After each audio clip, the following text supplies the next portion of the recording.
for tuning into this edition of Positively Montana. I'm Hallie Schwannard. Each week we travel the state looking for stories and people that inspire. Let's begin with a Montana veteran recognized not just for his military service, but for his unwavering dedication to his community. Governor Greg Gianforte made a special visit to Fort Benton to honor William Paris, a man who continues to serve long after hanging up his uniform. Governor Gianforte came to Fort Benton to celebrate one veteran who goes above and beyond for those around him. At the Fort Benton Veterans Memorial, there's names of service members. One of these veterans is William Paris. I've done 14 and a half years in the military. But his service didn't stop there, as he continues to serve his community in Fort Benton. It makes me happy to help others. Paris was honored Wednesday morning at a ceremony with Governor Greg Gianforte. At first, he wasn't sure he could take off work to make it. Our veterans exemplify selfless service. Congratulations, sir. Paris was nominated by the veterans community, and American Legion Department Commander Kim K. Carol McCarty Martin says it was a long time coming. He definitely deserved it for as much as he does for the community. And she feels lucky to know Paris. These are the people we rely on in the American Legion to get the word out that veterans are here to help other veterans. As for Paris, he doesn't plan on taking a day off. Probably just go on with my day and do Meals on Wheels after this. In Fort Benton, I'm Tommy Lynch, MTN News. At 90 years old, he's an experienced civil engineer and a world traveler, and he's still hard at work maintaining the koi ponds he helped build at Zoo Montana, combining his lifelong passion for koi breeding with his commitment to the community. If you've ever stopped to admire and feed the koi at Zoo Montana, you can thank Tu Sturkenberg. Tu's not only helped build the ponds and the pump houses, but also breeds koi. Some of these are descendants of the ones he brought along with him when he first moved to Montana. I brought him all kinds of sizes. Most of these I bred it, I guess. And he's put in a lot of volunteer time here over the years, and now as he approaches the age of 91, you'll still often find him making sure that everything is up and running. Well, it's a lot of work, but I always say, if it's your hobby, it's not work. He spent his career working as a civil engineer, a job that took him all around the world. I did harbors and rivers, deepening, making land, building roads, all hydraulically. So dredging basically means excavation underwater. Toos was born in Holland at a time when the fate of the world was very much up in the air. When World War II broke out, I was 5 years old, and that lasted 5 years, so that was quite an experience, and we had some bombings going on where I lived. The Netherlands quickly fell to Germany, and during the occupation, his family was forced to give up part of their home to German officers. But what he still remembers most about the war is hunger. Food was scarce, so I'm growing up in a different way.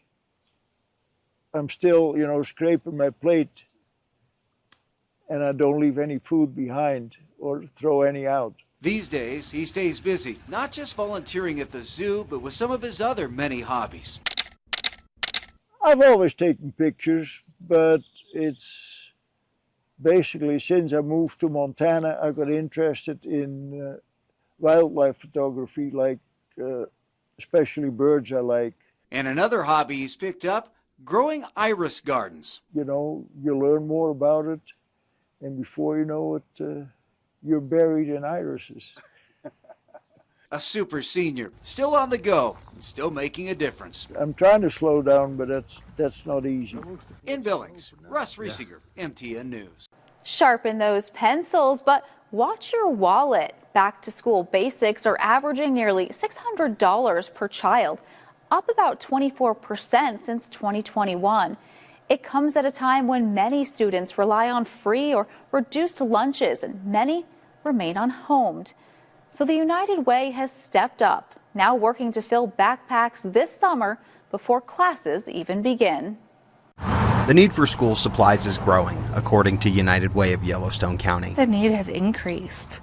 I mean, the cost of living, just the cost of supplies have almost like doubled. Last year we did a backpack distribution for the first time in conjunction with Family Service, and we had over 1,400 kids register. The organization is collecting everything from markers to the backpacks they'll go in. This is one of our backpacks for our Operation School Supply Drive that we're doing for the community. All these small items add up in dollars and cents. They also leave a lasting impact. That's the one that gets me the most. We fill up 2 or 3 of these during the school year and just write about our thoughts and our feelings for 10 minutes a day. And it was just, I don't know, I always liked it. Sheila Veach works at United Way.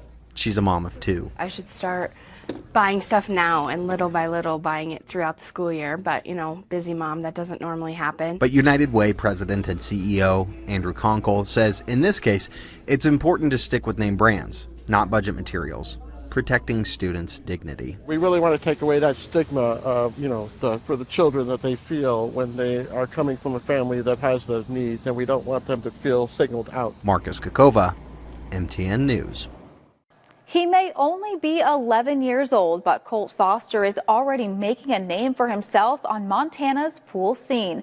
The Columbus native just won his 2nd straight state youth title and isn't afraid to take on adults at the table.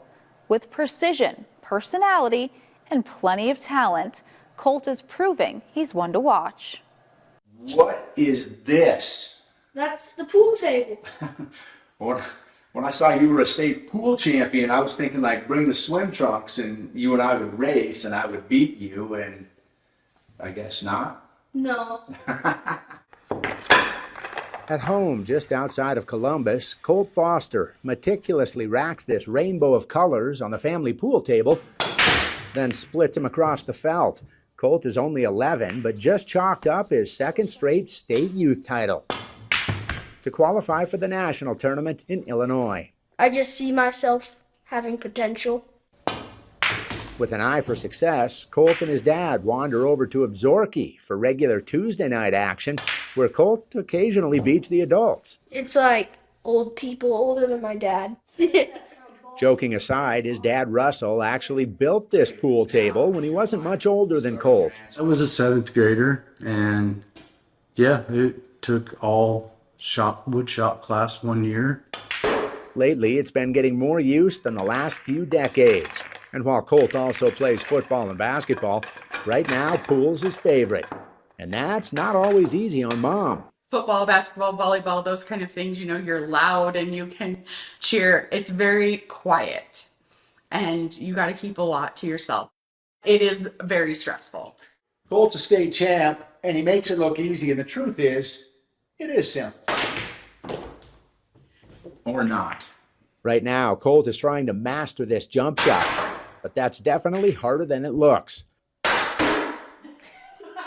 Sure, the state champ still misses. After all, he's only 11, but he has unwavering community support in both Columbus and Absaroka. In fact, family friend Dan Bummer, a sharp stick himself, has even handcrafted multiple cues for Colt.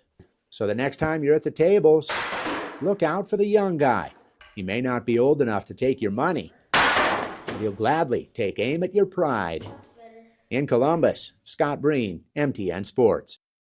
Still to come on this edition of Positively Montana, from an empty field to a flourishing flower farm, how one Missoula family turned a challenge into a blooming success story. That story right after the break.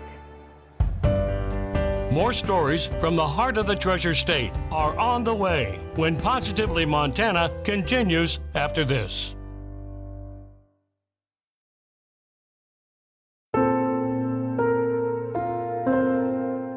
Welcome back to Positively Montana. A Missoula flower farm is growing much more than beautiful blooms.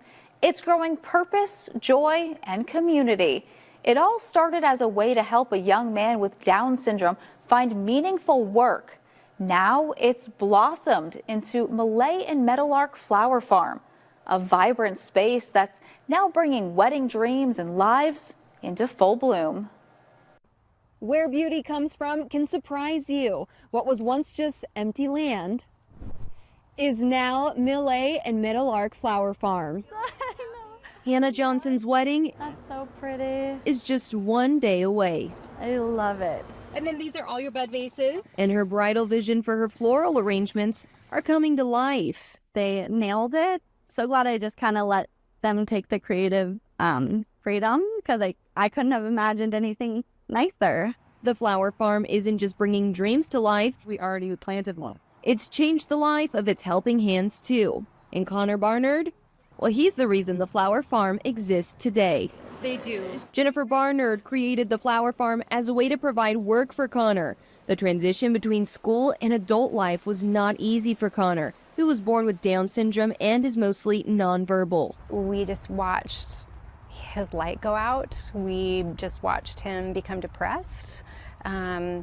We just knew that we had to do something. What started as a mission to help her son has blossomed into a labor of love for all of Missoula to enjoy. It is really incredible to watch people light up. But it's not just the guests. Flowers look good on Connor too. He works at the flower farm weeding, planting seeds, and making flower arrangements. I wouldn't ever have thought that Connor would want to, go out and harvest flowers because he wants to put an arrangement together, not because I need him to help me make bud vases. And after a 5-year journey of quietly growing, Millay and Meadowlark Flower Farm is now offering on-farm events for the summer, including U-Picks, where customers tour the farm and pick out their favorite flowers to keep. Things just fell into place. It's a long story, but every little step just kept leading us here to doing something with flowers.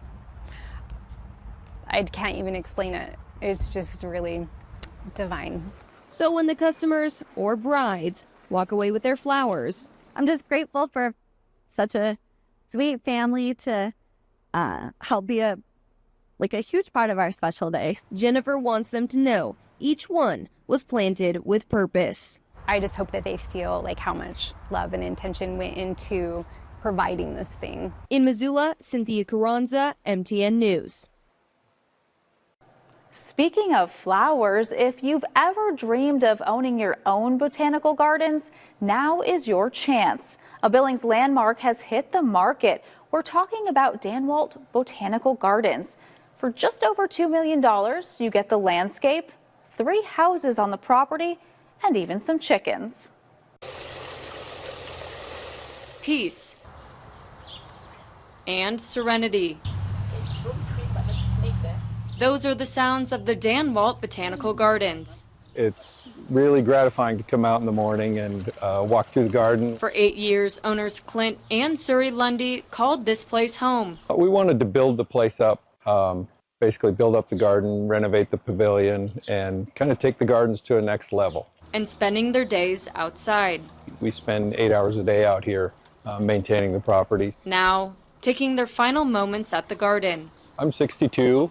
And we're thinking it's about time to retire. Excited for their new journey. It's going to be a bittersweet day when we walk away. This property was listed for sale since the beginning of May.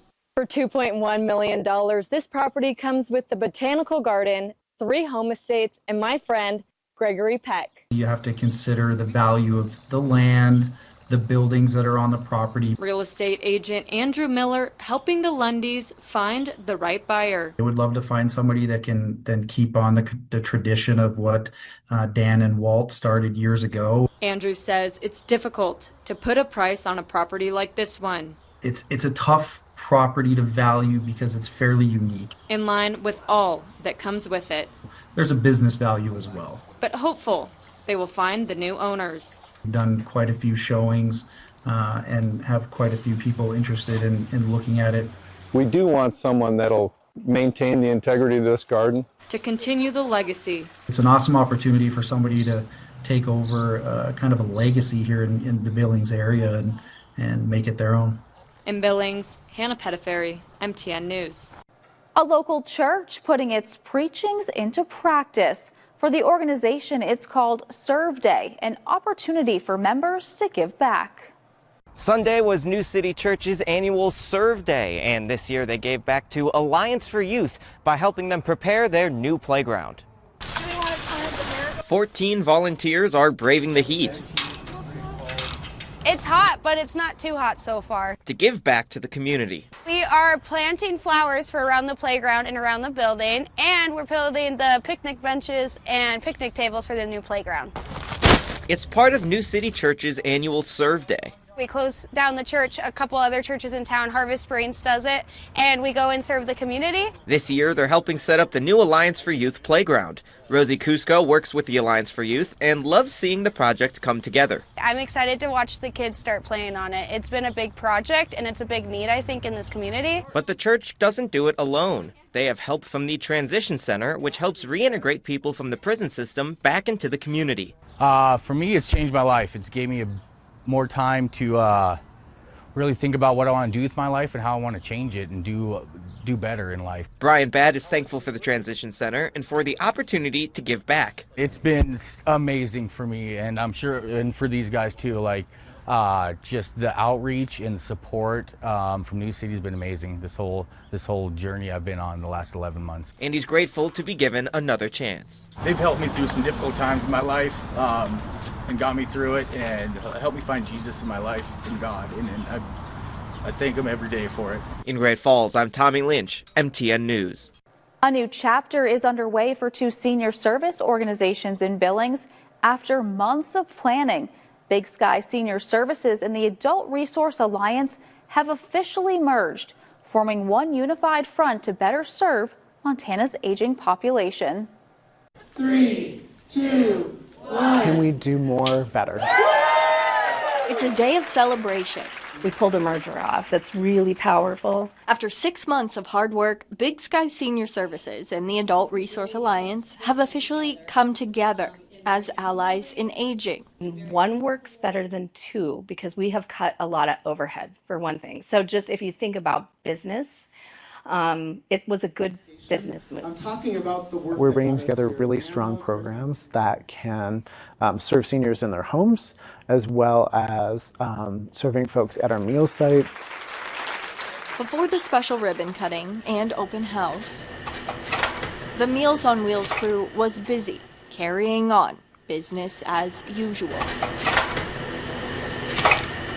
And that's exactly what will continue happening. All the same services now in one, a critical step as the older adult population continues to grow. We're in this time right now where baby boomers are aging, and that generation is big. We're not, finger pointing and saying, go there to get help. You can get help right where you are, which is really important to us. Receiving quality care and being heard. In 5 years at Allies in Aging, if every person who walks through our door knows that they matter, we will have done a good job. All from a team who cares. I have always been really excited to help individuals in our communities who tend to get kind of set to the side, I feel like. What we build now is going to be really important in the future. In Billings, Haley Monaco, MTN News. Still to come on this edition of Positively Montana, it's a small town candy shop with a big impact. How the Sweet Palace in Phillipsburg is delighting visitors from around the world and helping revive a historic Montana town. One piece of taffy at a time. Stay with us. Positively Montana continues after this.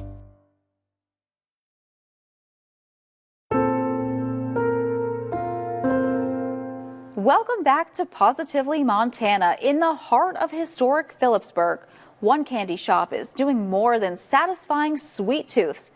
It's helping breathe new life into a once struggling mining town. The Sweet Palace has become a sugary destination for visitors from around the world, serving up Montana's favorites like Huckleberry Taffy, creating memories that stick just like the candy. Put on the long arm of the puller, start the machine. Ooey gooey sweet saltwater taffy. It's one of the biggest draws at the Sweet Palace, and for nearly 3 decades, workers here have been operating the taffy puller. You get little kids in here and they'll watch the thing for a long time. On this day, I'm the kid in the candy store, a place that opened in downtown Phillipsburg in 1998. Co-owner Shirley Beck says the mining town had been dying for a while back then, and the bank owned 11 empty buildings. She and co-owner Dale Sigford wanted to save it, so they put their heads together and came up with candy. It worked. The Sweet Palace gets visitors from all over the world, and this chalkboard is proof. It's where they write down where they're from. Here we have Switzerland, then up here Alaska, Georgia, Pennsylvania, over here even Florida. It is a fun thing to do. People don't come in crabby, and believe me, if they come in crabby, they don't leave crabby. Yeah. Something that puts a smile on the face of customers is Huckleberry Taffy, a Montana specialty. This is our most popular flavor.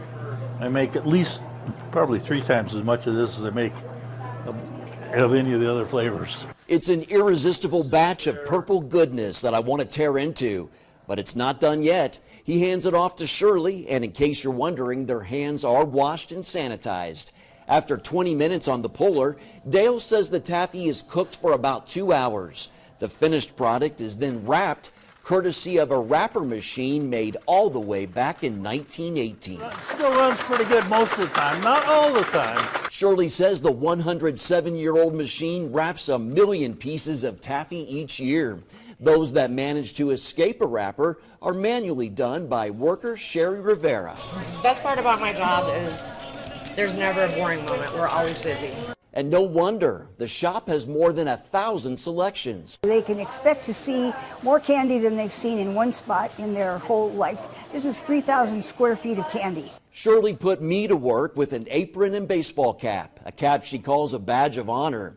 My job? Drizzle white chocolate on top of dark and milk chocolate dipped sandwich cookies. I want you to be courageous. Okay, I'm going to be courageous. Be courageous. You watch. Yep, okay. Just get after them. Shirley approved of my work, even though I had a little trouble at times. Got a little clumpy there, but you know, I'm being courageous. You know what? And they get more white chocolate if they want. They're going to say, I want that one. So what's the adventure in all this? It is always the people. You know, you can do whatever product you're doing. You can make whatever you're making. But the important thing is the people that you get to see. For Mark's Montana Adventures in Phillipsburg, Mark Martin, MTN News. We hope you enjoyed this week's edition of Positively Montana. I'm Hallie Schwinnard, and we'll see you right back here next week.